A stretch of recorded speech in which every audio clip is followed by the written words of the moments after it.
सभी को नमस्कार। मैं हूं डॉक्टर मनोज कुमार बत्रा, सह आचार्य रसायन शास्त्र विभाग, सम्राट पृथ्वीराज चौहान, राजकीय महाविद्यालय अजमेर। बीएससी थर्ड ईयर के अंदर हम लोग जो है इनऑर्गेनिक केमिस्ट्री के अंदर पहला चैप्टर जो है मेटल लिगेंड बॉन्डिंग उसको पढ़ रहे हैं। उसके अंदर आप सब लोगों ने अभी तक जो क्रिस्टल फील्ड थ्योरी के संबंध में जो 6 लेक्चर्स अपलोड किए गए हैं वो आप सब लोगों ने देखे होंगे। और उसमें अब तक हमने बात की है कि ऑक्टाहाइडल कॉम्प्लेक्सेस में और टेट्राहाइडल कॉम्प्लेक्सेस में किस प्रकार की क्रिस्टल फील्ड स्प्लिटिंग जो है वो होती है। और आज हम मुख्य रूप से इसमें बात करेंगे कि किस प्रकार से जो टेट्राहाइडल कॉम्प्लेक्सेस हैं और ऑक्टाहाइडल कॉम्प्लेक्सेस हैं उनकी जो क्रिस्टल फील्ड स्प्लिटिंग है उसके मुख्य बिंदु क्या हैं, क्योंकि इससे संबंधित प्रश्न जो है अक्सर एग्जाम में पूछे जाते हैं कि differentiate between the tetrahedral differentiate between the crystal field theory of tetrahedral and octahedral complexes या crystal field splitting of tetrahedral या octahedral complexes। तो इनके बीच में जो अंतर है वो क्या है, तो उसको आज हम जानने की कोशिश करेंगे। तो आज जो हमारा हेडिंग है वो है चतुष्फलकीय तथा अष्टफलकीय क्रिस्टल क्षेत्र विभाजन के महत्वपूर्ण बिंदु, यानी important points of octahedral and tetrahedral crystal field splitting. देखिए, पहला है अष्टफलकीय क्रिस्टल क्षेत्र में dx² y² एवं dz² कक्षकों को हम क्या कहते हैं, ईजी कक्षक कहते हैं, तथा dxy dyz और dxz यानी कि पहले जो दोनों कक्षक हैं dx² y² और dz² जो कि अलोंग द एक्सिस लोकेटेड होते हैं, ओरिएंटेड होते हैं, उनको हम ईजी सेट्स ऑफ ऑर्बिटल्स कहते हैं।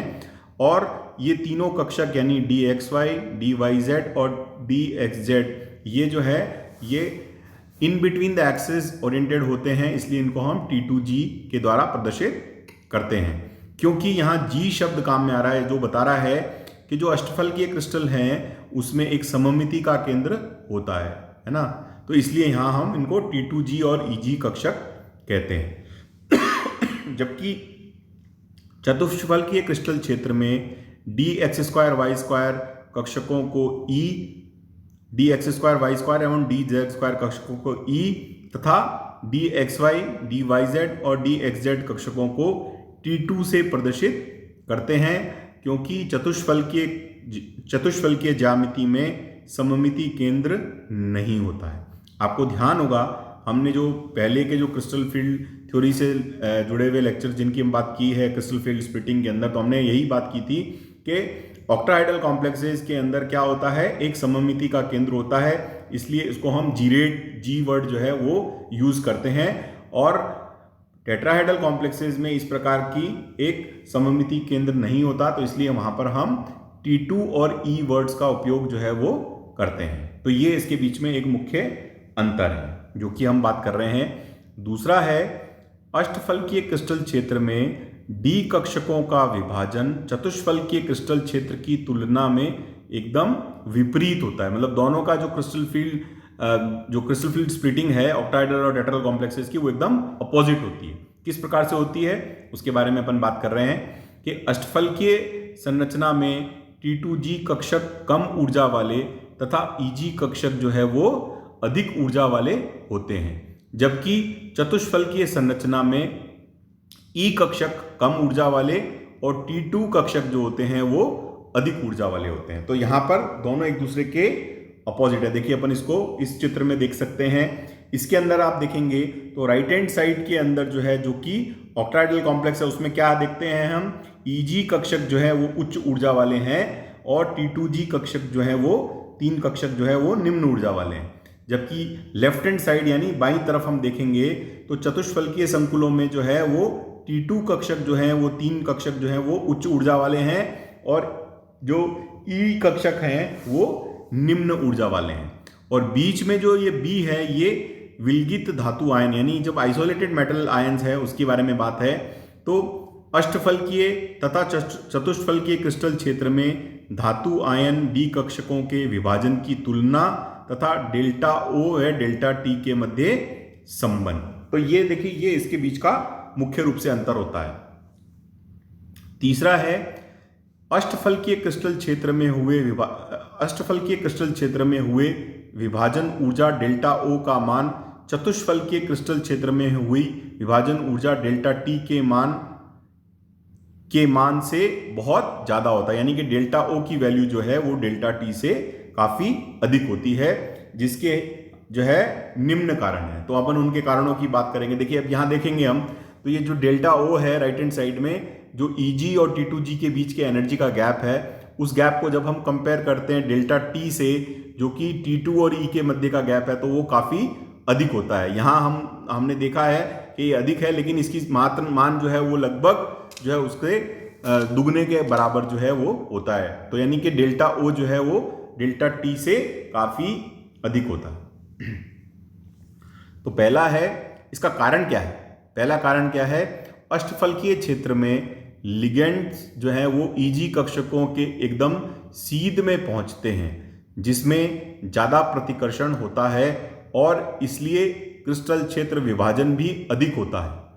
मतलब क्या होता है कि जो आने वाले जो कक्षक हैं वो कक्षक जो है, मतलब आने वाले जो लिगेंड्स हैं वो Eg कक्षकों की बिल्कुल सीध में आ रहे हैं, तो उसके आने से क्या होता है, उनके एकदम फेस टू फेस जो है वो उनके बीच में रिपल्शन इसमें मिलेगा, प्रतिकर्षण मिलेगा, और इसलिए जो है क्रिस्टल क्षेत्र विभाजन जो है, मतलब क्रिस्टल फील्ड स्प्लिटिंग जो है वो अधिक होती है।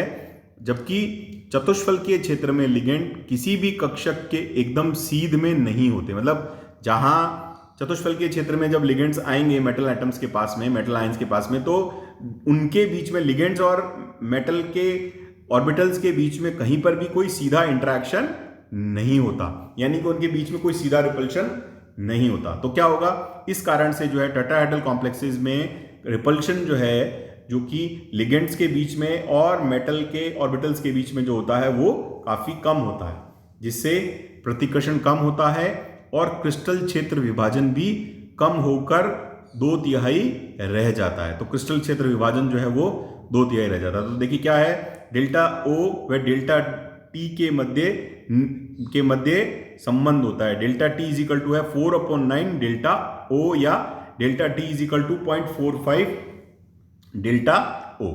तो इनके मध्य जो है ये संबंध है कि हम क्या कह रहे हैं, आने वाले जो लिगेंड्स हैं वो डायरेक्टली जो है फेस टू फेस रिपल्शन जो है वो ऑक्टाहेड्रल में करते हैं, लेकिन टेट्राहेड्रल में ऐसा नहीं होता।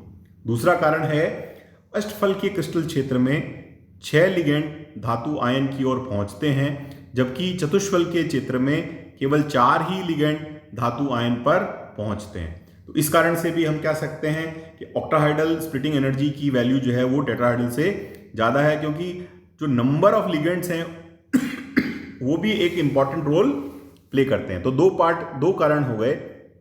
पहला तो आने वाले लिगेंड जो ऑक्टाहेड्रल कॉम्प्लेक्सेस में हैं वो अलोंग द एक्सिस आते हैं, इसलिए जो है along the axis located Eg जो सेट्स ऑफ ऑर्बिटल्स हैं उनकी एनर्जी बढ़ जाती है और T2G की कम हो जाती है। लेकिन टेट्राहेड्रल कॉम्प्लेक्सेस में जो 4 लिगेंड्स हैं वो 4 जो हैं वो इस प्रकार से मेटल आयंस की तरफ अप्रोच करते हैं कि वो अलोंग द एक्सिस नहीं होते और ना ही इन बिटवीन द एक्सिस होते हैं, यानी कि मेटल के लिगेंड्स के बीच में और मेटल ऑर्बिटल्स के बीच में कोई डायरेक्ट इंटरेक्शन नहीं होता।